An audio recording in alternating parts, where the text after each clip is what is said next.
So here we have a table that someone's tried to bend up, and the order of bending has been, we bend this, bend this, bend this, bend this, and this is going to get a cap filled in. Well, when someone went to bend this, they didn't support the side of the sheet, and they ran it down too quick. And you can see it's actually bent up because the force of the die was lifting the sheet up.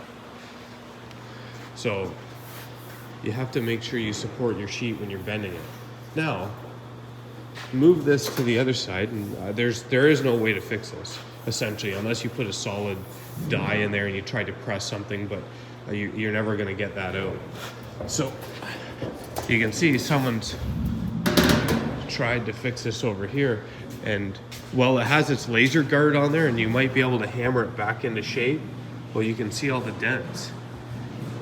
So that is why you cannot unbend that. Okay, so what we have right here is we got our lip, we got our marks. We pull this out, you can see our die is right there, and it's not, and it's not super extended past the bed. In theory, it'd be a better idea if that bottom die was over about 2 inches or so, because then you have all the stress going down onto the bolster. So what we're gonna do is we're gonna bend this, and the biggest thing is we wanna make sure, if anything, we lift up higher on this than we do letting this pick it up, because that's how you get that kink in it.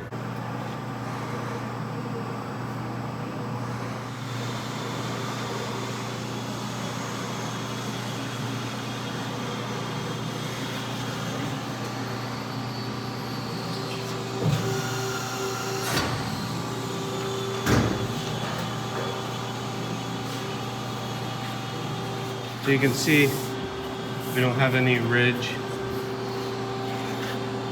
So just to keep in mind, if anything, this could be a little bit further this way, and when you put the edge of that, keep it maybe an 1/8 of an inch off of here, and then you're gonna set the edge of this die the same manner. You don't wanna bend things unsupported, so nothing's getting bent under this. So when you're shifting these dies around, you see I have it butted up almost here.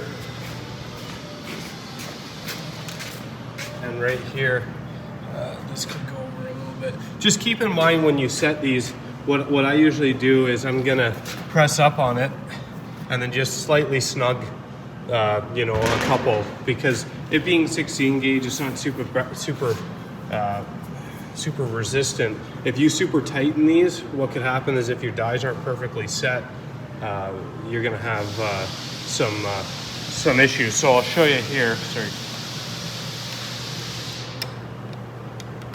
So I just want to make sure all these are loose.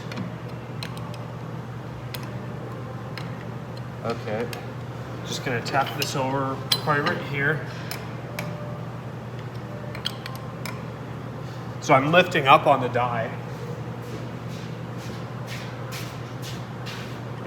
So you can see how much play is in there if you don't set your dies properly. And what will happen is if you crank this too tight, especially with thinner materials, it won't overcome the friction on the side, and it'll actually overbend it, and it could mess it up. So that's why there's that die setting procedure that's important. But for this,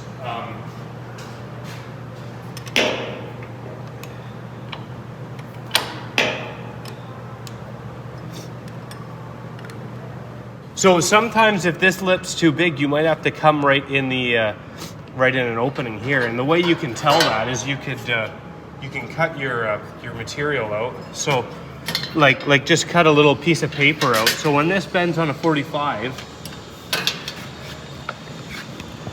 you can see it's just getting to the point where that might end up hitting, but we'll be okay, because it's actually going to come up in the front, and this actually has less material there.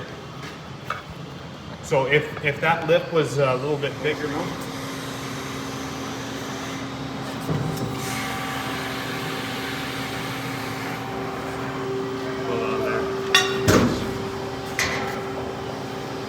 moved, or we could have put this in the gap and then have a little bit extending over there like our first bend, because it did actually. slightly mark that up. But for comparatively, I think this will be fine. But that's something to keep in mind.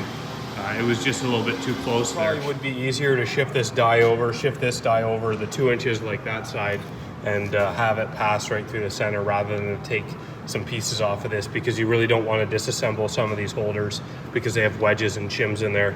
So again, I think your best bet would probably be to shift this over slightly, so it'd be it'd go in the gap here, and then this would come over about an inch or two over that way.